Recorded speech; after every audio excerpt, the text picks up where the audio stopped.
Chapter 3, Buyer Personas. There is one single unbreakable key to marketing success. You must know your ideal customers intimately. This knowledge, scaled across your organization, will help you develop the right message and the right tactics and can often lead to innovation in your product development. Documenting buyer persona profiles can create clear decision-making criteria for your total business development system.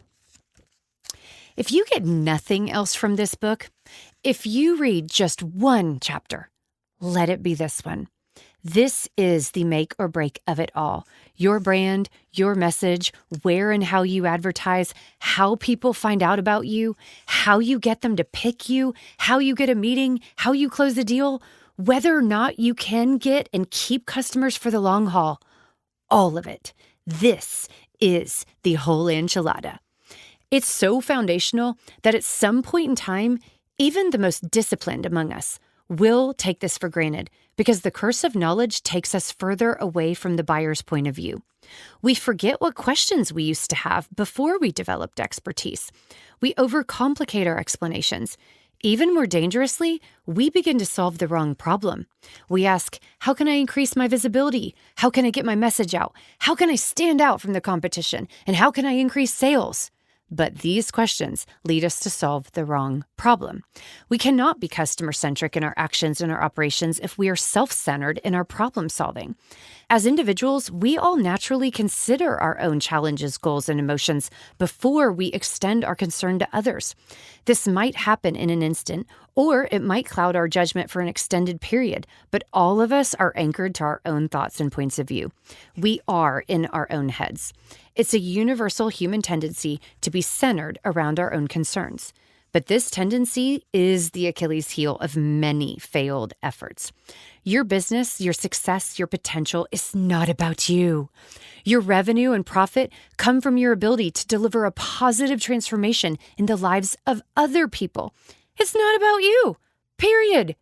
If you want people to pick you, to reward you for being excellent at solving their problems, then you need to know them and their problems as intimately as you know your own. And then you need to build every bit of your marketing and sales strategy around what those people care about. B2B work is not building to building. B2B is still about people. Sure, our products or services help on a divisional or organizational level. But we're still talking about solutions for groups of people. I sometimes have jokingly say that B2B actually stands for belly to belly because our sales and offerings often require people facing each other, looking each other in the eye. It's intimate. It's personal. And we put our own names on the line as we speak for everyone else at our companies. At the end of the day, it's about two decision makers, community representatives, if you will, deciding to work together. So the big question this book seeks to answer for you is, what does it take to get this belly-to-belly meeting and agreement? Whether it's software, HR solutions, recruiting, raw materials, material handling, products, professional services, legal, marketing, accounting, consulting, etc., equipment sales, logistics, travel services, or products to be sold through a sales force or other stores, all of it, every offering helps people, real humans, do their work better. We, the B2B folk, are interconnected. Our cosmos is how society works. All our organizations and networks are mini communities in themselves. Sales and marketing must have absolute clarity about the role we play and the value we create in our neck of the woods. Sales and marketing must have absolute clarity about the role we play and the value we create in our neck of the woods. Since we've clarified that we are talking about people and not concrete buildings, then we must think how our buyers think and go where our buyers go. Know that your buyers are not buying a product or service from you. They are buying a solution to a problem or a tool to achieve a goal. The better you are at clarifying the problem you solve and exactly why your customers choose you, the sharper you can hone your marketing message to repeat those ideal engagements. Everyone is not your customer. Seth Godin.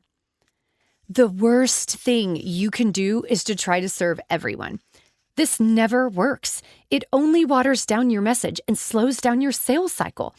I don't care if your product can help everyone, your organization can't.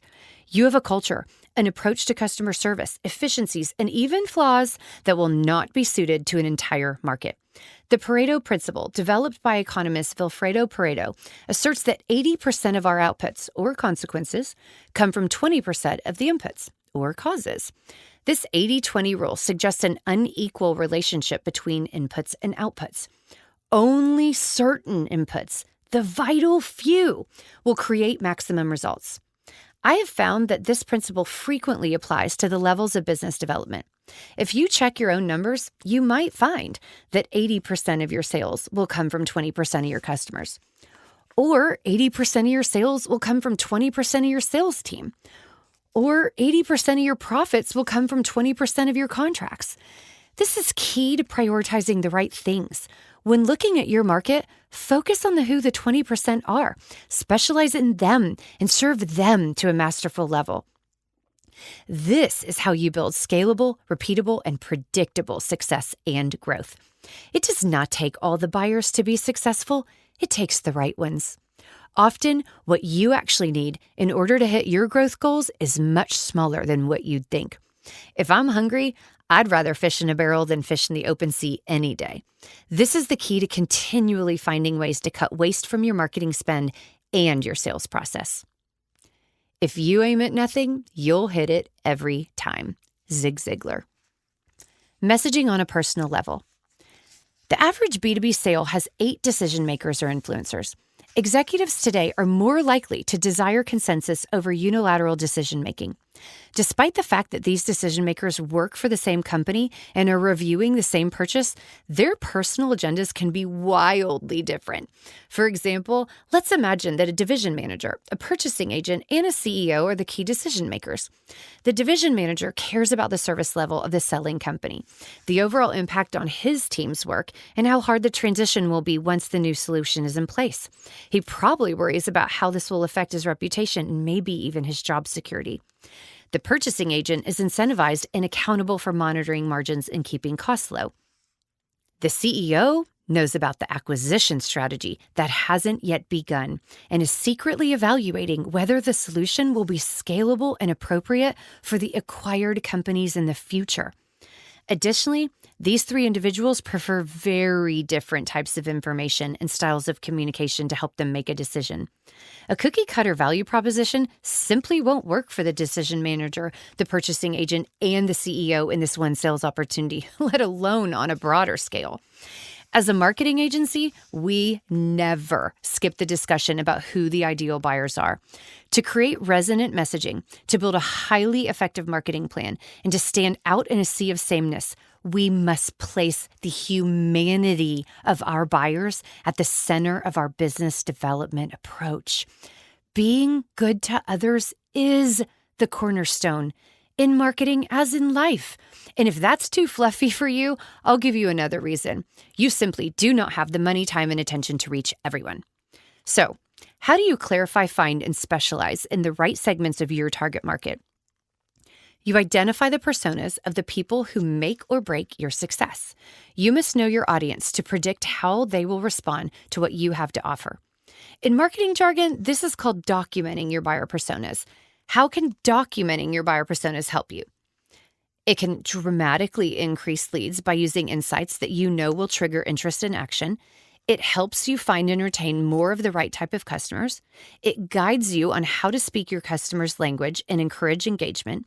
It leads your company to be more buyer-driven with messages, content, products, and services designed to serve your market. It helps you and your team make better budget-based decisions by creating decision-making criteria based on attracting your ideal customer. Your audience is one single reader. I have found that sometimes it helps to pick out one person, a real person you know, or an imagined person, and write to that one. John Steinbeck. In order to understand buyer personas, let's first talk about what they are not. Often, when I ask people to describe their buyer personas, they'll name an industry, a vertical, a size of company, or any number of equally broad terms. They'll say, "We work with small and mid-sized businesses." As of 2018, There were 30.2 million small businesses in the United States alone, and they employed almost 59 million people. Where would you even start? Very few companies have budgets large enough to be impactful with an audience of this size. Or I'll hear people say, we work with original equipment manufacturers. This term is so broad you can't even quantify what it means. I know this personally because I work with a lot of original equipment manufacturers. Some of them manufacture aircraft landing gear, while others manufacture lawn chair parts. I assure you, they care about very different things. If this is how you view your market, you're not specializing, let alone humanizing those you serve. If you can't clearly communicate who you serve, you'll not only struggle to clarify your value proposition to prospects, but also have a difficult time helping your employees understand your mission, what you stand for, and how to best serve your customers. Buyer personas are typical snapshots of your ideal buyers. Most organizations have more than one ideal buyer persona. These profiles will help you identify how your ideal buyers weigh their options, what they worry about, and what their day-to-day lives look like, as well as their attitudes and preferences. From this information, you can develop plans to convincingly convey why they should choose you instead of your competitor, or even instead of maintaining their status quo. Segmenting and clarifying your key customer types lets you enter your buyers' mindsets. You understand how they buy and gain insights on how to best appeal to their goals and motivations. Additionally, clarifying these personas will help you more effectively marshal your resources for maximum impact. So, if your goal is to sell more and dominate your market, knowing what types of people you are speaking to is critical. This helps you create agreement across leadership, marketing, and sales to develop targeted messages that sell and to match them to the right tactics. If you Google the definition of buyer persona, you'll find heavy hitters from all avenues of communication, toting the importance and power of taking the time to know your audience. It's the magic behind successful movies, brilliant speeches, great stand-up comedy, galvanizing politics, and other forms of communication. You have to know your audience in order to know and direct what type of reaction you want to get from them. Buyer personas are the first piece of decision-making criteria in your marketing strategy. Anytime you are considering what to spend money, time, and attention on, you can use the insights you have about your ideal customers and ask yourself, does this help us help them? This alone will help you separate the good marketing tactics from the ones that simply won't work for you. Buyer personas simply make sense. They help you find your best customers and vice versa. Your marketing strategy is more efficient and you don't waste time chasing uninterested leads because today's B2B buyers are savvier than ever. They are always looking to be educated and informed at each stage of their buying journey. Whoever crafts their messaging according to what buyers are researching and asking themselves ultimately wins the conversion game. Going through the buyer persona process is a powerful ingredient in your overall strategy. Developing your buyer personas. The average B2B company or division has 3 to 4 ideal buyer personas. So, how do you develop buyer personas that represent your best buyers? You can construct or document your buyer personas by tapping into the tribal knowledge of your client-facing employees and also through market research. Strong buyer persona profiles are based on 2 data gathering methods. 1, external intel, and 2, internal intel. External intel. Ask your customers. Harvesting insights from your actual customer base gives you firsthand information about their personas, wants, needs, and intentions. Things you want the right answers to. Surveys and interviews, e.g. voice of the customer insights, are 2 common tools for this type of research, which marketers agree are highly effective in encouraging buyers to tell their stories. Some companies do face-to-face interviews, while others turn to inbound marketing to let prospects group themselves according to their personas.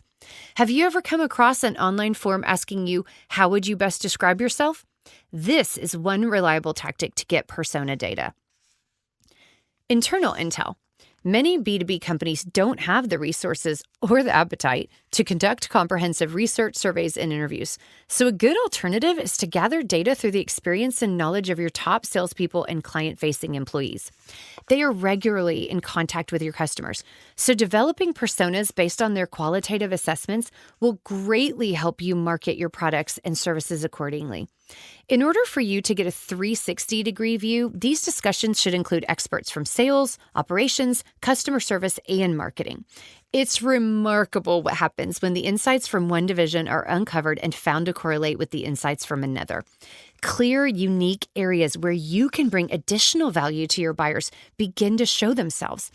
Unless you maintain an up-to-date record of buyer personas, the market knowledge your team has is not available on an organizational level.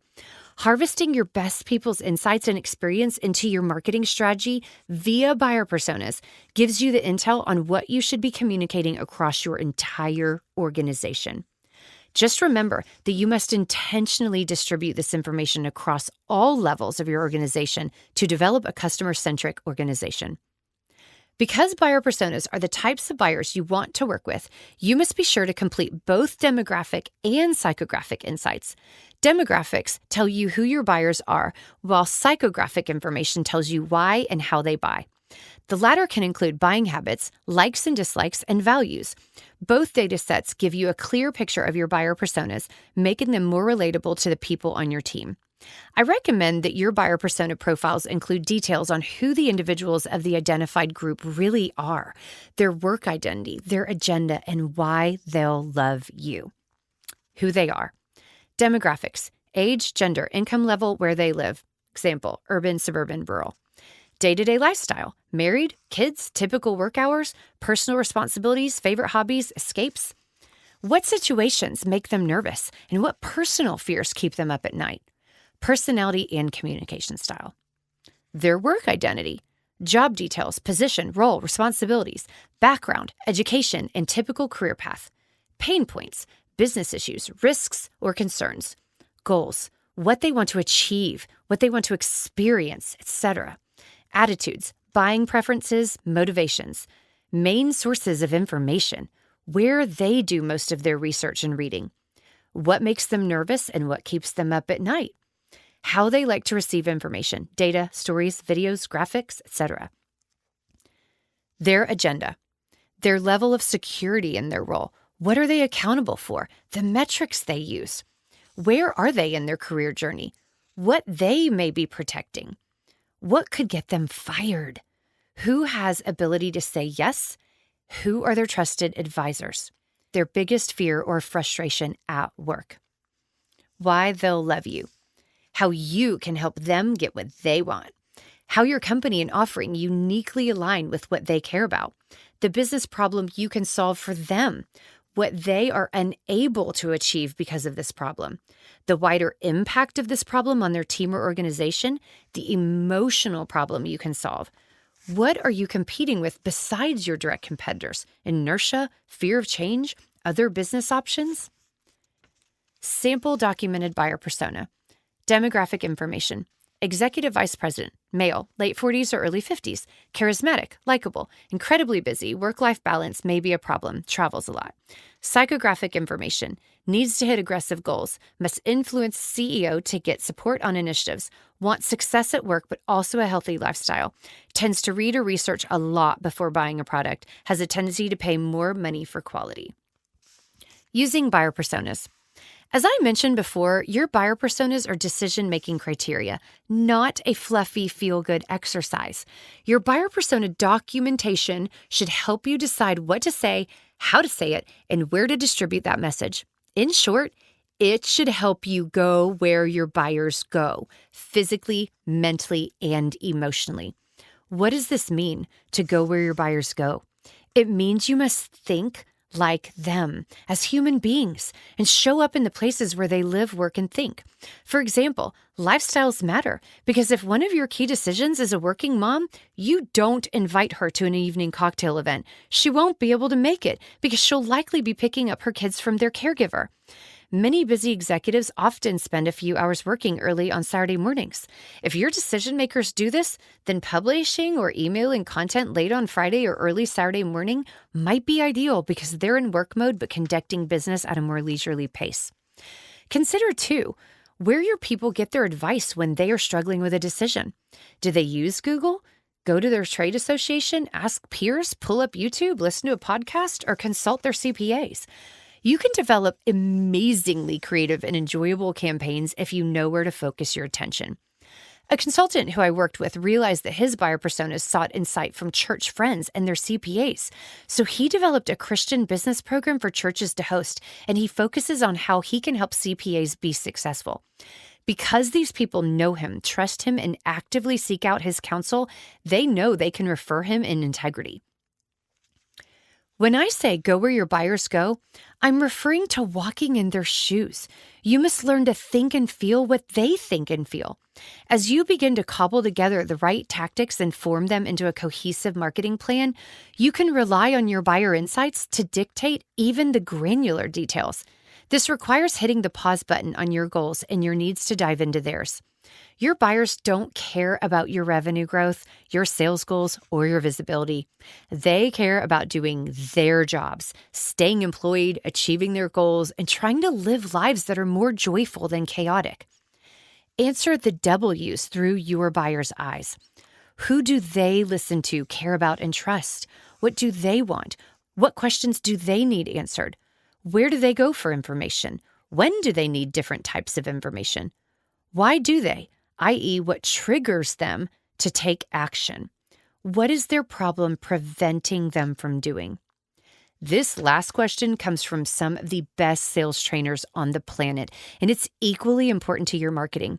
Usually, people know they want to solve their problem, but they need something important enough to convince them to make a change and take action.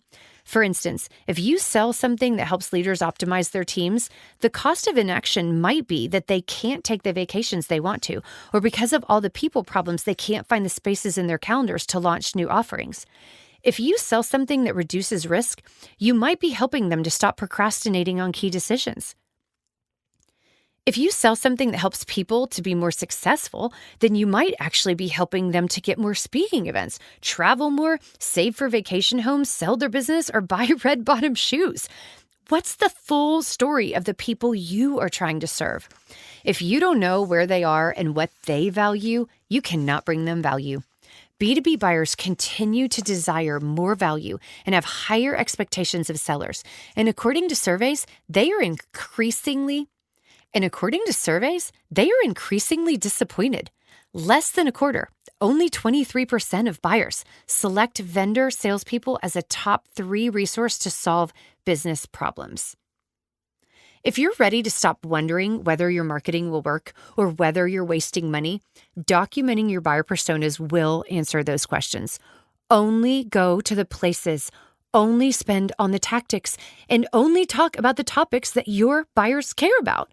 You can download a buyer persona worksheet at daciacoffey.com. I highly recommend you do this with a cross-divisional stakeholder team of 3 to 10 people. This information should become decision-making criteria. Now, let's begin putting this information to good use. The rearview mirror. Knowing your best buyers intimately is the single most important aspect of your marketing and growth strategy. Buyer persona insights help you develop the right message and choose the right tactics, which will accelerate your results and maximize your resources. You can gather these insights through external or internal means. Your buyer persona profiles should include both demographic and psychographic information. These documented insights should form the basis of your marketing decisions and business development style.